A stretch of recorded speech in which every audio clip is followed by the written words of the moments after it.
Okay, hello everybody. I've got another Kickstarter unboxing for us today. This is something you're going to notice over the variety of, I shouldn't say variety, I should say the number of videos that we're going to be doing of Kickstarter unboxings is I've got a little bit of a problem. I love role-playing games. I love unique settings. I love new rules. Or even better, I like unique settings that use old rules that I already have. So I've got quite a few of those Kickstarters that I'm just waiting to come in. And quite a few that I've done in the past that I might revisit and just show what came in the Kickstarter for them. But this one is Gene Funk 2090. Now, I didn't back the original actual base game of Gene Funk. What it was what caught my attention, made me really interested, was the unique setting, and that is for this expansion, or this setting Kickstarter, is, unfortunately, it's not right on top. Let's turn that around. There's the core book, but was this, Shadows of Korea.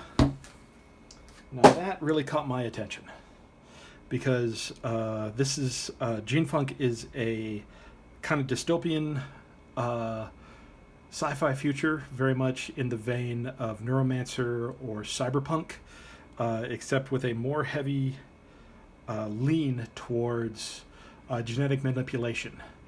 Unlike Shadowrun, there's no magic in this. There's no fantasy involved. This is pretty kind of hard sci-fi with the like I said, there's cybernetics like that from Cyberpunk, or if you remember the old Cyberspace game as well, but it's more of a focus on the genetic side of it. But the idea of Shadows of Korea, this is set in the city of Busan in Korea, which I found fascinating. Korea is often overlooked in these type of games. Cyberpunk and, again, Shadowrun, and there's a couple others. You've got lots of stuff on Japan, on China, on Hong Kong, but Korea is right there in the middle of all of those. So, I mean, between North Korea and China and Japan and Russia and Vietnam and all of that whole South Asia, Southeast Asia, Japan and all of that, Korea's right in the middle of it all. And it's just really overlooked. So the fact that somebody went out and made an entire setting for it, I thought was great because there's so much potential there. And because I was backing this, I had to get the base game as well. To go with it. This is, like I said, a dystopian sci-fi future, near future, 2090. It's actually for the D&D 5e system, which makes it really accessible. If you know Dungeons & Dragons, then this will work. You'll be able to go through this really easily. I backed this at the $100 level, $99 to be exact, because that got me the basic book and the Shadows of Korea as well. And they were initially asking for $5,000 and they got $50,000. So there were a lot of other people that, like me, thought that this was a great potential source of ideas and setting to use. And the location they took a lot of advantage of with there's and they according to the Kickstarter, they went really heavy on the factions and the different groups that are there, with 5 criminal organizations and 19 other organizations between countries and megacorps and just all of that. See, here's the different sections of Busan set up and explained. Here's each one. I like the fact that each one's not just named. It's got the little map to give you a local location so that you've got a reference of where they are in relation to each other. Little city maps, street maps. Take a look at that. I love that. You know, just to give you an idea of how crowded it is. If you get a chance, one of the other things I love about these ones set in the real world is Google Maps is amazing. Pull up Busan or Seoul, Korea, Tokyo, New York, zoom in, and you've got a great idea of how to describe things, how close things are. Then just kick it up to 11 for your sci-fi game.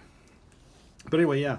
So it's pretty standard stuff as far as the what the players do in these type of games, and in this one, it's not really all that different. They're not breaking new ground with that. I mean, your elite mercenaries working outside the law, hired to do various contracts, investigation, breaking and entering. Yeah, look at that. Look at that. Just the extreme genetic modifications, the crazy equipment,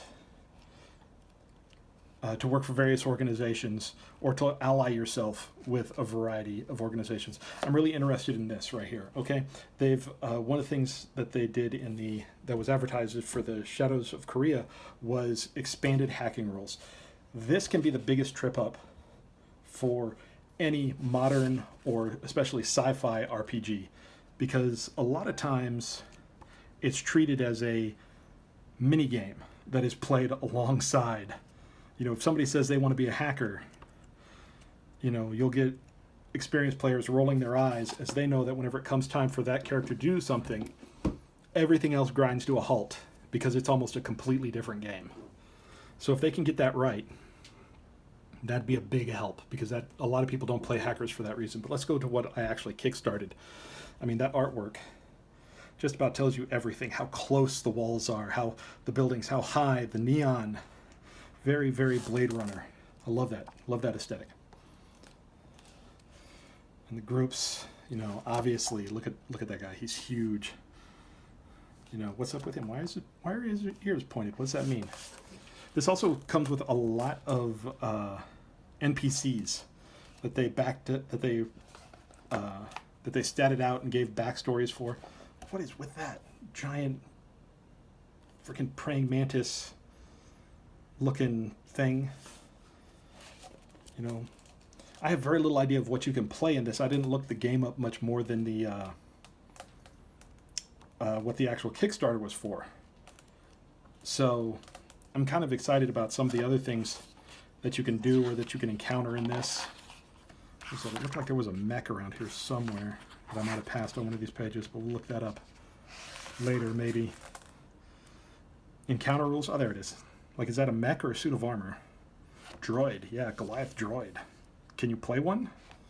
Or is that just kind of a monster that you can control or that you encounter?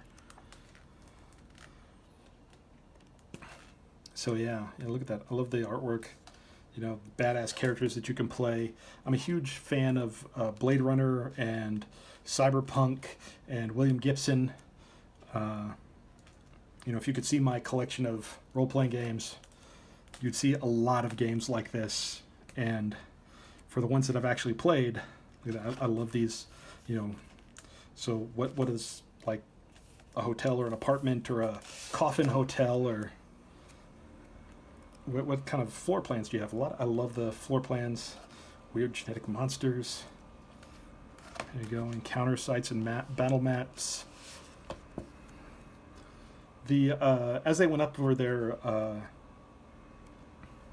stretch goals, there were more and more what I love adventures, what they call missions, added in.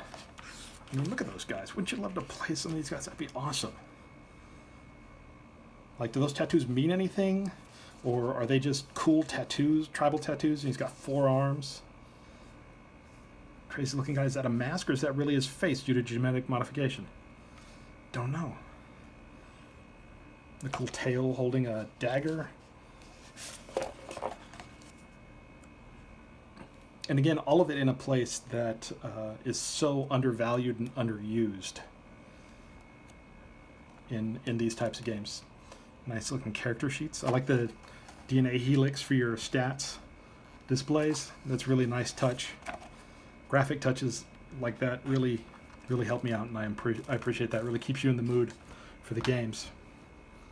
But yeah, I'm really looking forward to this one, even just reading through it. I mean, I play so many games like this, and I collect so many games like this, that an underused environment like Korea is really appreciated, that people noticed that and went out there and used it. Yeah, so this looks good. This looks good, and it's D&D 5e, so it's good, really accessible. Tons of people know Dungeons & Dragons and how to play it. So if you wanted to introduce a game to your friends who are already playing fantasy or Dungeons & Dragons, getting them to try something different under the same rule set, it's a lot easier to sell than them teaching them a whole new game. So I'm excited for this one. I like this. It looks great. I love the artwork. I love the idea. And they really seem to flesh it out. I like all of the... a lot of games don't do this enough with the NPCs, because those give you a solid idea of what the day-to-day is like. You know, who are the characters going to run into? What are some jobs that they would have, or some other people that they would run into in the course of their missions or adventures? You know? I like that a lot. This is cool. This is cool. So anyway, another really good one. Shadows of Korea, Gene Funk by CRISPR Monkey. You know, I just now realized CRISPR, like the gene editing technology. I don't know why that did not occur to me over the months that I've been looking at updates for this. But yeah, anyway, that's more clever than I gave him credit for. But yeah, so this is cool. I'm looking forward to this. Check it out. Again, a lot of PDF. It was real cheap. I backed it at such a high level because I needed the base book if I was going to understand what this was, or the power level, especially that this game is supposed to be played at. You know, are these at the level of superheroes?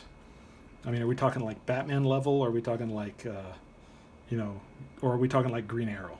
You know, two superheroes, but kind of different power levels whenever you think about gadgets and armor and everything else that's included there and who they fight. But, or just ordinary folks, you know, are these just a little bit beyond us? But with 4 arms and the size of some of those characters, I think we're talking like damn near superhero power level for this, which is fun. I love that. I love a good themed game. Real easy to get behind, real easy for everybody else to understand what you're playing and what the objective and the style is going to be. So yeah, anyway, Shadows of Korea. Looks good. I love the artwork. I mean, look at that thing. Look at that.